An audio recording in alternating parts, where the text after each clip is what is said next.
റിയാറ്റിൽ നമ്മൾ വിട്ടുപോയൊരു ടോപ്പിക്കായിരുന്നു contest API. So ഇതാണ് നമ്മുടെ റിയാറ്റിൻ്റെ ക്ലാസ്. ഇതിൻ്റെ ഈ പ്ലേലിസ്റ്റിൽ നമ്മൾ ഇതിനു മുമ്പുള്ള വീഡിയോസ് എല്ലാം ചെയ്തിട്ടുണ്ട്.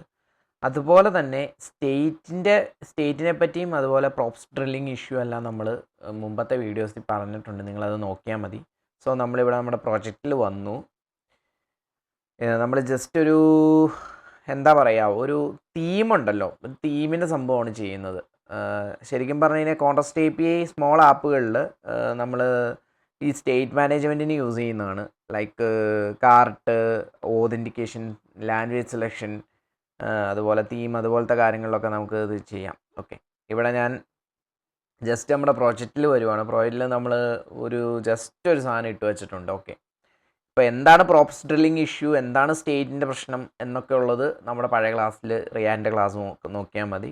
ഇവിടെ നമ്മൾ കോണ്ടസ്റ്റ് ക്രിയേറ്റ് ചെയ്യുകയാണ്, തീം contest.jxs ഫോർമാറ്റിൽ. ഓക്കെ, ഇവിടെ നമുക്ക് എന്താ പറയുക, നമുക്ക് ഇമ്പോർട്ട് ചെയ്യണം കുറച്ച് സാധനങ്ങൾ. അപ്പം ഇമ്പോർട്ട് ചെയ്യുവാണ്. റിയാറ്റിൻ്റെ തന്നെ കുറേ എലമെൻറ്റ്സ് ഉണ്ട്. അതായത് ക്രിയേറ്റ് കോണ്ടക്സ്റ്റ് എന്ന് പറഞ്ഞ് റിയാറ്റിൽ നമ്മൾ ഇമ്പോർട്ട് ചെയ്തു. നമുക്ക് കോണ്ടസ്റ്റ് ക്രിയേറ്റ് ചെയ്യണം. ഓക്കെ, നമ്മളിവിടെ ക്രിയേറ്റ് ചെയ്യുന്ന തീം കോണ്ടസ്റ്റ് ആണ്. അതുപോലെ യൂസ് സ്റ്റേറ്റ്, നമുക്കിത് ഈ ഒരു ഫയലിൻ്റെ ഉള്ളിലായിരിക്കും നമ്മൾ സ്റ്റേറ്റ് വെക്കുന്നത്. ഈ സ്റ്റേറ്റിന് ഈ ആപ്ലിക്കേഷൻ്റെ അകത്ത് എല്ലായിടത്തും നമുക്ക് ആക്സസിബിൾ ആയിരിക്കും. ഓക്കെ, പ്രോപ്സ് മറ്റൊരു ഓരോ കമ്പോണൻറ്റിലേക്ക് പ്രോപ്സ് ഇങ്ങനെ പാസ് ചെയ്ത് പോയുള്ള തലവേദനയൊന്നും വേണ്ട.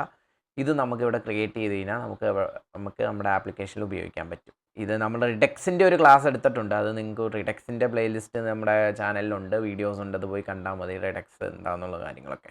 അപ്പോൾ ഇപ്പോൾ നമുക്ക് തീമാണ് ഇവിടെ വേണ്ടത്. ഞാനിവിടെ ഒരു തീം കോണ്ടസ്റ്റ് എന്ന് പറഞ്ഞൊരു തീം ക്രിയേറ്റ് ചെയ്തു. ക്രിയേറ്റ് കോണ്ടസ്റ്റ് എന്ന് പറഞ്ഞ ഫംഗ്ഷൻ കോൾ ചെയ്ത് നമ്മൾ എക്സ്പോർട്ട് കോൺസ്റ്റ് തീം പ്രൊവൈഡർ, ഒരു പ്രൊവൈഡർ നമ്മൾ ഇവിടെ ക്രിയേറ്റ് ചെയ്യുവാണ്. ഓക്കെ, അതിൻ്റെ അകത്ത് നമുക്ക് ഈ ചിൽഡ്രൻ എന്താണെന്ന് വെച്ച് കഴിഞ്ഞാൽ നമ്മുടെ ഇവിടെ വരുന്ന നമ്മളിവിടെ ഒരു ഒബ്ജക്റ്റ് ക്രിയേറ്റ് ചെയ്തിട്ടുണ്ട്, കോണ്ടസ്റ്റ് ഒബ്ജക്റ്റ്. ഈ ചിൽഡ്രൻ എന്ന് പറഞ്ഞു കഴിഞ്ഞാൽ നമ്മുടെ ആപ്പിൻ്റെ ഉള്ളിൽ നമ്മുടെ ഇവിടെ ഒരു app.js കൊടുത്തിട്ടുണ്ട്. അപ്പോൾ ഇതിൻ്റെ ഉള്ളിൽ വരുന്ന എല്ലാ സാധനങ്ങളും നമുക്ക് ചിൽഡ്രനെ എടുക്കാൻ പറ്റും. ഓക്കെ, ചിൽഡ്രൻ്റെ അകത്ത് നമുക്കിത് കിട്ടും. ഇത് അവസാനം നമ്മളിതെല്ലാം റാപ്പ് ചെയ്ത് കഴിയുമ്പോൾ ഇവിടെ നമുക്കിത് യൂസ് ചെയ്യണം. സോ ഈ ആപ്പാണ് നമ്മുടെ മെയിൻ ആയിട്ടുള്ള കാര്യം. ഇതിൻ്റെ ഉള്ളിൽ വരുന്ന കാര്യങ്ങളെല്ലാം നമുക്ക് ചിൽഡ്രനിൽ ഇട്ടിട്ട് നമുക്ക് അതിൻ്റെ ഉള്ളിൽ റാപ്പ് ചെയ്ത് കഴിഞ്ഞ് കഴിഞ്ഞാൽ നമുക്ക് അവിടെ ആക്സസിബിൾ ആകാൻ പറ്റും. അതാണ് അതിൻ്റെ മെയിൻ കാര്യം. ഓക്കെ, ഇപ്പം നമുക്കിവിടെ ഒരു സ്റ്റേറ്റ് ക്രിയേറ്റ് ചെയ്യാം. ഡാർക്ക് മോഡ്, നമുക്കിവിടെ ഒരു മോഡാണ് ചെക്ക് ചെയ്യേണ്ടത്. സോ ഡാർക്ക് മോഡ് എന്ന് പറഞ്ഞൊരു മോഡും അതുപോലെ സെറ്റ് ഡാർക്ക് മോഡ് എന്ന് പറഞ്ഞ് അതിൻ്റെ ഒരു ഇത് നമ്മൾ ക്രിയേറ്റ് ചെയ്തു. ഓക്കെ, ഇനി നമുക്കവിടെ യൂസ് സ്റ്റേറ്റ് ഞാൻ വിളിച്ചു കൊടുത്തു. യൂസ് സ്റ്റേറ്റിൻ്റെ ഉള്ളിൽ ട്രൂ, ജസ്റ്റ് ഇവിടെ ഒരു സ്റ്റേറ്റ് ക്രിയേറ്റ് ചെയ്തു. ഞാൻ ഇപ്പോൾ app.js ക്രിയേറ്റ് ചെയ്താലും സ്റ്റേറ്റ് തന്നെയാണ്. പക്ഷേ എനിക്ക് ഇത് ഇവിടെ ക്രിയേറ്റ് ചെയ്ത് കഴിഞ്ഞാൽ എനിക്ക് ഈ ആപ്ലിക്കേഷനിൽ എവിടെ വേണമെങ്കിലും യൂസ് ചെയ്യാം. ഒരു കമ്പോണൻറ്റിൽ നിന്ന് മറ്റൊരു കമ്പോണൻറ്റിലേക്ക് ഇങ്ങനെ പാസ് ചെയ്ത് പ്രോപ്പ് ഡ്രില്ലിംഗ് ഇഷ്യൂ ഉണ്ടാവില്ല.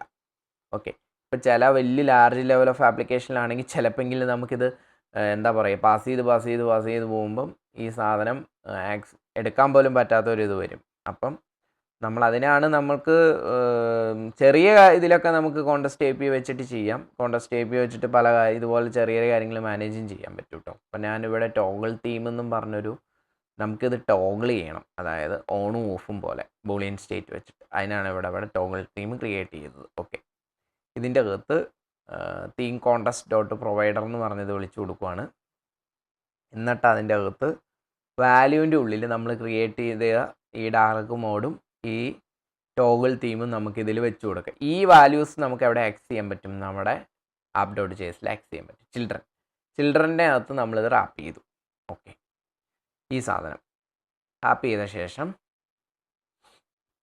നമുക്ക് നിങ്ങൾ നമ്മുടെ റിയാറ്റിൻ്റെ ക്ലാസ്സിൽ ഇതിനെപ്പറ്റിയെല്ലാം ഡീറ്റെയിൽ ആയിട്ട് എക്സ്പ്ലെയിൻ ചെയ്തിട്ടുണ്ട് കേട്ടോ. അതുകൊണ്ടാണ് ഞാനിതിവിടെ എക്സ്പ്ലെയിൻ ചെയ്യാതെ സ്പീഡായിട്ട് പോകുന്നത്. ഓക്കെ, തീം പ്രൊവൈഡർ നമ്മൾ ഇമ്പോർട്ട് ചെയ്തു. ഈ നമ്മുടെ മെയിൻ ഫയൽ ഇതാണ് നമ്മുടെ മെയിൻ ഫയൽ. ഈ മെയിൻ ഫയലിൽ ഞാൻ തീം പ്രൊവൈഡർ ആപ്പ് ചെയ്തിട്ട് അതിൻ്റെ ഉള്ളിൽ ആപ്പ് ഇട്ട് കൊടുക്കുവാണ്. ഓക്കെ, പ്രൊവൈഡർ അതായത് നമ്മൾ റിഡക്സ് ടൂൾ കിറ്റൊക്കെ യൂസ് ചെയ്യുമ്പോൾ നമ്മൾ സ്റ്റോർ കണക്ട് ചെയ്യില്ലേ, അതുപോലെ നമ്മളതിനെ കണക്ട് ചെയ്ത് കൊടുത്തു main.jsൽ. സ്റ്റോറൊക്കെ ക്രിയേറ്റ് ചെയ്തിട്ട് കണക്ട് ചെയ്യുമല്ലോ. നമ്മൾ റിഡക്സിൻ്റെ ക്ലാസ് നോക്കിയാൽ മതി. ഓക്കെ, അപ്പം ഞാൻ തീം കോൺടെസ്റ്റ് ഇവിടെ വിളിച്ചു കൊടുത്തിട്ടുണ്ട്. എന്നിട്ട് ഇവിടെ നമുക്ക് എന്താ നമുക്ക് ആ സാധനം ആ ഡാർക്ക് മോഡും അതുപോലെ തന്നെ നമ്മുടെ ആ ഒരു കോൺടെസ്റ്റിൽ നമ്മൾ ക്രിയേറ്റ് ചെയ്ത സാധനം നമുക്കിവിടെ എടുക്കാം കേട്ടോ. ഞാനതവിടെ പറഞ്ഞു കൊടുക്കുവാണ്. ഓക്കെ, ഇവിടെ പ്രത്യേകിച്ചൊന്നുമില്ല. ഇവിടെ ഒരു പാരാഗ്രാഫ് ഉണ്ട്, ഒരു കാർഡിൻ്റെ അകത്തൊരു പാരാഗ്രാഫ് ഉണ്ട്. അതിങ്ങനെ അതിൻ്റെ കളർ മാറുന്നതാണ് നമ്മൾ ഇന്നിവിടെ നോക്കാൻ പോകുന്നത്. നമ്മൾ പൊതുവേ നമ്മൾ ലാർജ് ആപ്ലിക്കേഷൻ ആണെങ്കിലും ചെറിയ പാർട്ട് ലൈക്ക് ഈ ലാംഗ്വേജ് സ്വിച്ച് ചെയ്യുന്നതും തീം സ്വിച്ച് ചെയ്യുന്നതൊക്കെ നമ്മൾ കോൺടെസ്റ്റ് ചെയ്യാറുണ്ട്. അതേപോലെ ഒതൻറ്റിക്കേഷനും ഈ കാർട്ടും ആഡ് ടു കാർട്ടൊക്കെ കണ്ടിട്ടില്ല. അതൊക്കെ നിങ്ങൾക്ക് സ്റ്റേറ്റ് മാനേജ്മെൻറ്റിന് വേണ്ടി തന്നെയാണ് ഇത് യൂസ് ചെയ്യുന്നത്. സ്റ്റേറ്റ് മാനേജ്മെൻറ്റിൻ്റെ ഡീറ്റെയിൽ ആയിട്ട് നമ്മൾ റിഡക്സിൻ്റെ വീഡിയോയും ചെയ്തിട്ടുണ്ട്, അത് നോക്കാം. റിയാക്റ്റിൻ്റെ പ്ലേലിസ്റ്റ് നിങ്ങൾ നോക്കുക, അതിൽ റിയാക്റ്റിൻ്റെ ഇത് കൊടുത്തിട്ടുണ്ട്, റിയാക്റ്റിൻ്റെ പ്ലേലിസ്റ്റിൻ്റെ അകത്ത് എങ്ങനെയാണെന്നുള്ളത്. ഓക്കെ, ഇനി നമുക്കിവിടെ വരാം. ഇവിടെ വന്നിട്ട് യൂസ് കോൺടെസ്റ്റ് ഇവിടെ എടുത്ത് കൊടുത്തിട്ടുണ്ട്. ഓക്കെ, അപ്പം നമ്മളിതിവിടെ തീം കോൺടെസ്റ്റ് പറഞ്ഞു കൊടുത്തു.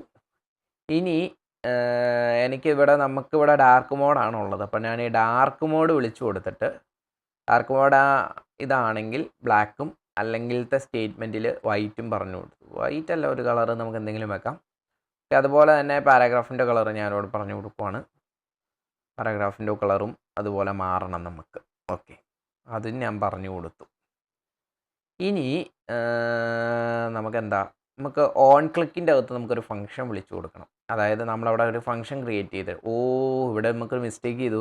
സെറ്റ് ഡാർക്ക് മോഡ് അല്ല, അത് നമ്മൾ അവിടെ ക്രിയേറ്റ് ചെയ്ത സ്റ്റേറ്റ് ആണ് ഡാർക്ക് മോഡും സെറ്റ് ഡാർക്ക് മോഡും. നമുക്ക് വേണ്ടത് എന്താണെന്ന് വെച്ചാൽ നമ്മളിവിടെ പാസ് ചെയ്ത വാല്യൂസാണ് പ്രൊവൈഡറിൻ്റെ അകത്ത് നമുക്ക് കിട്ടേണ്ടത്. നമ്മളിവിടെ ക്രിയേറ്റ് ചെയ്ത് ഈ രണ്ട് സാധനം ഇവിടെ കിട്ടണം, ഒരു ഫംഗ്ഷനും ഉണ്ട് ഒരു സ്റ്റേറ്റും ഉണ്ട്. ഓക്കെ, അപ്പോൾ ഓൺ ക്ലിക്കിൻ്റെ അകത്ത് നമുക്ക് കിട്ടേണ്ട ആ ഫംഗ്ഷനാണ്. അപ്പം ക്ലിക്ക് ചെയ്യുമ്പോൾ നമ്മുടെ ഇത് മാറണമല്ലോ. അപ്പം ഞാൻ ടോഗിൾ തീം ഇവിടെ വിളിച്ചു കൊടുത്തു. ഓക്കെ, എന്നിട്ട് നമുക്കിത് ഓക്കെ നമുക്കൊന്ന് നോക്കാം. ഇവിടെ വന്നു. Okay import use contest from react. Okay, നമ്മളിത് 2 തവണ ഇമ്പോർട്ട് ചെയ്തിട്ടുണ്ട്. ഓക്കെ, അതാണ് മിസ്റ്റേക്ക്. അത് മാറ്റി കൊടുക്കാം. നമുക്ക് നോക്കാം. കണ്ടോ, ടീം പറഞ്ഞ കണ്ട, സിമ്പിളായിട്ട് നമ്മളത് ചെയ്ത്. ഇനി നമുക്ക് വേറെ എന്താ ഇതിൻ്റെ അകത്ത് ചെയ്യേണ്ടതെന്ന് വെച്ച് കഴിഞ്ഞാൽ നമുക്ക് ജസ്റ്റ് ആ ഇതുണ്ടല്ലോ, ആ ലൈറ്റ് ഡാർക്ക് ഈ കളറ് മാറുമ്പം ആ മറ്റേ ബട്ടണിൽ ലൈറ്റ് ഡാർക്ക് എന്നുള്ളൊരു സാധനം വരില്ലേ, അത് നമുക്ക് വേണമെങ്കിൽ ഇവിടെ സെറ്റ് ചെയ്ത് കൊടുക്കാം. അതായത് നമുക്കിവിടെ ഡാർക്ക് മോഡാണെങ്കിൽ അങ്ങനെ കൊടുക്കുന്ന രീതിയിൽ നമുക്കിതിവിടെ പറഞ്ഞു കൊടുക്കാം. അപ്പോൾ ഞാനിവിടെ ഡാർക്ക് മോഡ് അപ്പോൾ നമുക്കിവിടെ ലൈറ്റ് എന്ന് വെച്ച് കൊടുക്കാം. എന്നിട്ട് നമുക്കിവിടെ അല്ലെങ്കിൽ ഒരു ടെർണറി ഓപ്പറേറ്ററാണിത്. ഓക്കെ, കണ്ടീഷൻ ചെക്കിങ് ഇത് കൊടുത്തു. എന്നിട്ട് ഞാനിവിടെ ഒന്ന് നോക്കി, കണ്ടോ മാറണ കണ്ടോ, അതുപോലെ നമുക്ക് മാറ്റാൻ പറ്റും. അപ്പോൾ റിയാക്റ്റിൻ്റെ ബാക്കി വീഡിയോസൊക്കെ നിങ്ങൾ കാണുക, പ്ലേലിസ്റ്റ് ഫോളോ ചെയ്യുക. അതിൻ്റെ അകത്ത് ഇതിൻ്റെ റിയാക്റ്റിൻ്റെ വിട്ടുപോയ ടോപ്പിക്കാണ് ലാസ്റ്റ് ഞാൻ ചെയ്യാനിരുന്നതാണ്, ഞാൻ മറന്നു പോയതാണ്. ഓക്കെ, അപ്പം താങ്ക് യു ഫോർ വാച്ചിങ്.